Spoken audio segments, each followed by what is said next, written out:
All right, Shalom. I want to start off by giving all praise, honor, and glory to Yahweh, Bahashum, Yahweh Shai, Bahashum, Ruchak Badash. I want to give double honors to our apostles and elders of Great Millstone who rule well, and grace and peace to you elect around the four winds, believing and pushing this truth in all sincerity. May the blessing of election be upon your houses. This is your fellow servant, Ruchak from the GMS Orlando camp, coming at you with another impromptu lesson. I just wanted to come with this brief lesson, through the spirit. You know, um, Abstinence is a tool, and this is a statement that I heard from the elder apostle Rakah a couple of weeks ago on one of his lessons. And when people think about abstinence, oftentimes, they're referring to refraining from the sexual appetite, but through the spirit, abstinence can be used as a tool for much more than just the sexual appetite.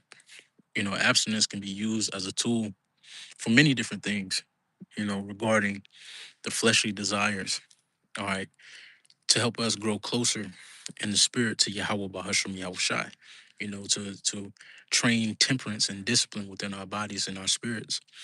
And I had the definition of abstinence from the etymology online, and it says forbearance and indulgence of the appetites, abstinence, starvation, self-restraint, integrity. It says to withhold, to keep back, to keep off. All right. And what does the scriptures tell us in Ecclesiasticus or Sirach 37 and verse 27? It says, my son, prove thy soul in thy life and see what is evil for it and give not that unto it. All right. And, the Lord has commissioned us, giving us the task to prove our souls. That's why the constant examination, whether or not we be in the faith pursuing the First Corinthians, is important. Constant self-examination, daily self-examination. All right, proving our own souls.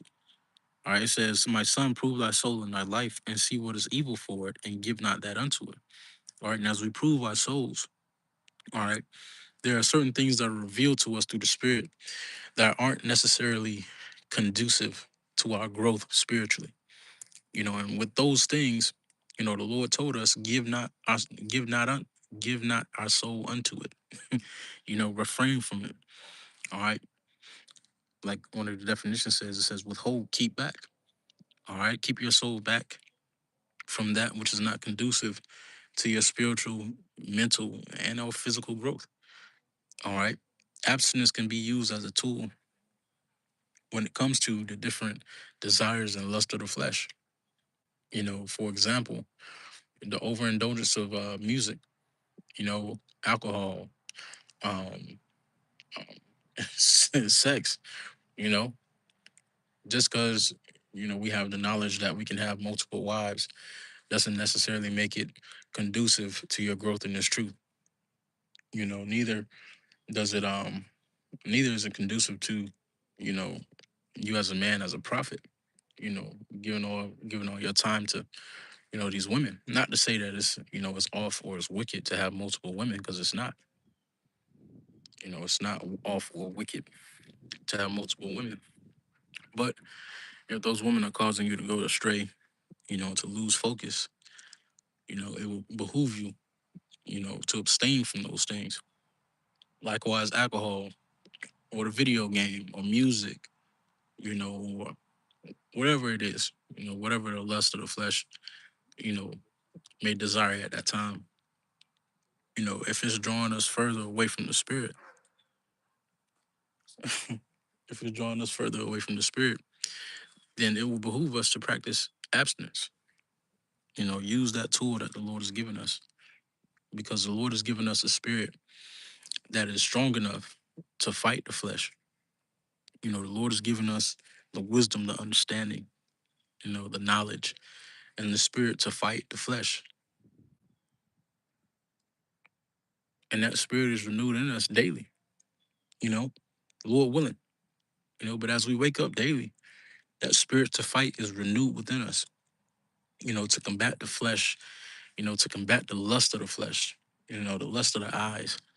That spirit within us is renewed, and we're able to fight yet another day through the spirit and power of Yahweh Bashem Yahweh Shai.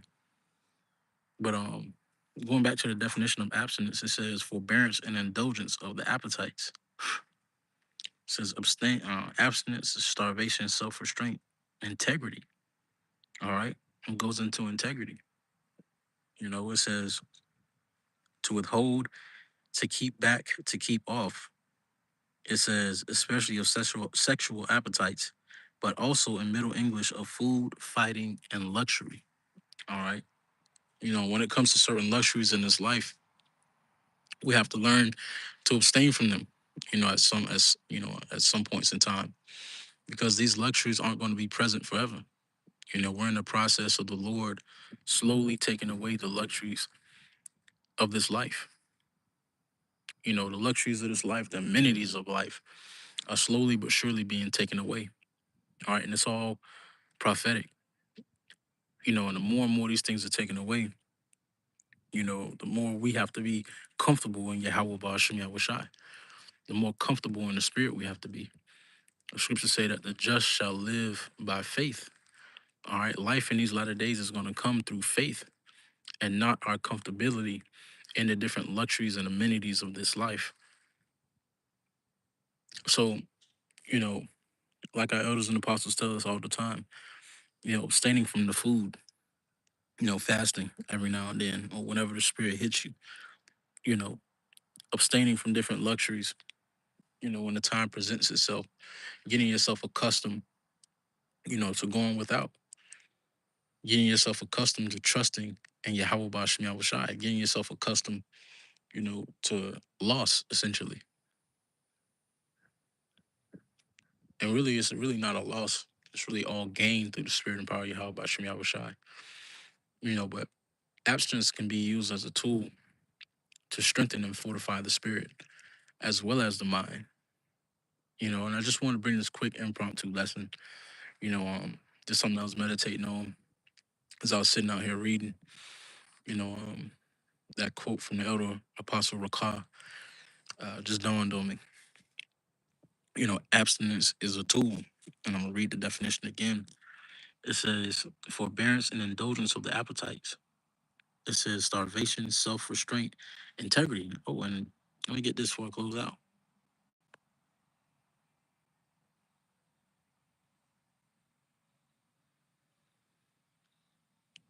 This is 1 Corinthians chapter 9 and verse 25. I'm gonna start at verse 24.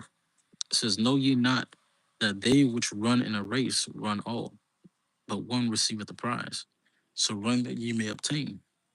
And every man that striveth for the mastery is temperate in all things. Now they do it to obtain a corruptible crown, but we an incorruptible. All right. And as we strive for this crown, the crown of glory, the crown of mercy, the scriptures say that we have to be temperate in all things. All right. Meaning having a form of self discipline and self restraint, being able to abstain from different fleshly desires and or lust. All right. As we strive for the mastery, we have to possess this ability. Speaking for myself first and foremost. All right. And the Lord has given us that capability through the spirit of Yahweh Shai. All right. Through the spirit of Yahweh Shai, we are able to fight and combat the flesh and the lust thereof. All right. Through the spirit of Yahweh Ba'ashim Yahweh Shai, we are able, look at this guy.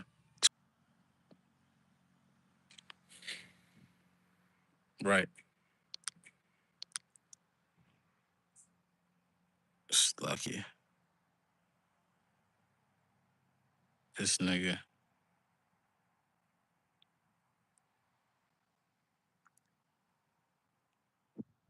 Demons. Demons just fucking hit my page and fucking took it, made it go black. You know, but we back to the spirit. It says back in 1 Corinthians 9 and 25, it says, and every man that striveth for the mastery is temperate in all things. Now they do it to obtain a corruptible crown, but we in incorruptible. All right. And again, as we strive for the masteries, through the spirit, we have to be and we have to practice temperance, abstinence concerning the lust and the desires of the flesh, wherever it may present itself, however it may present itself, and it's easier said than done, but through the spirit and power of Yahweh Shem Yahushua, it's able to be done. Yahweh Shai did it first and foremost as the author and finisher of our faith. He showed us, all right, that it's possible for us to combat the flesh as well and overcome it through his spirit. All right. But with that being said, that's really all I had. I want to get this last one. Um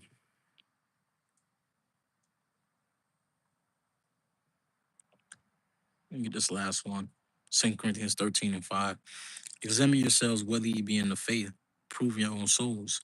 Know ye not your own selves that how that Yahweh Shah Hamashiach is in you, except ye be reprobates. Now, we're living in the time to where this self-examination is even more important than it was yesterday. The self-examination is even more important than it was 2-3 years ago. All right, because we're entering into that time of great trouble. All right, it's already upon us. And there are more judgments to come.